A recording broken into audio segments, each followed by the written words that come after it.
Partner, இன்னைக்கு பார்க்க போற படம் துள்ளாத மனம் துள்ளும்.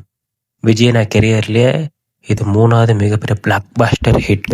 இந்த படத்தில் விஜயனுங்க ஜோடியா சிம்ரன் மேம் பண்ணியிருப்பாங்க. சிம்ரன் மேமோட பெஸ்ட் ஆக்டிங்கில் இந்த படம் ஒரு முக்கியமான படம். அவங்க ஃபிலிம் கேரக்டர் எடுத்தாவே இந்த படம் ஒரு முக்கியமான படமாக இருக்கும். ஆக்சுவலி இந்த மூவி ஒரு சார்லி சாப்ளின் மூவியோட ஒரு இன்ஸ்பிரேஷன். அந்த மூவியில் ஹீரோனுக்கு கண்ணு தெரியாது, இதுலையும் கண்ணு தெரியாது. ஹீரோ எப்படி கண்ணு தெரியாமல் எப்படி நல்லா பார்த்துக்கிறாங்களோ, மறுபடியும் ஒன்றா செய்கிறாங்களோ, அதான் கதை. ரெண்டுத்துலையும் ஒரே கதை தான் இருக்கும். இந்த படத்தோட டைரக்டர் எழில் யாருன்னா, இப்போ மனங்கொத்தி பறவை, தேசிங்கு ராஜா படம் எடுத்தார் இல்லையா, அவரோட படம் தான் துள்ளாத மனம் துள்ளும். அது இல்லாமல் அஜித் சார் வச்சு ஒரு படம் எடுத்திருக்காரு, பெண்ணிமலை தொட்டு பிரபு சார். அந்த படம்லாம் இவர் தான் டைரக்ஷனு. இந்த படத்துக்கு ஃபர்ஸ்ட் ஹீரோவா வடிவேல் தான் நடிகரமாக இருந்துச்சு, பட் நடிக்கல. பட் விஜய் நடிச்சோன்னு வேற லெவலில் ஆயிடுச்சு பார்ட்னர். இந்த படத்துக்கு மியூசிக்கு எஸ்.ஏ. ராஜ்குமார். அவரோட பெஸ்ட் மியூசிக் இந்த படம் தான். எல்லா பாட்டும் சூப்பராக பார்த்து இப்பயும் கேளுங்க, செம ஃபீலிங்காக இருக்கும். 20 கோடி நிலவுகள்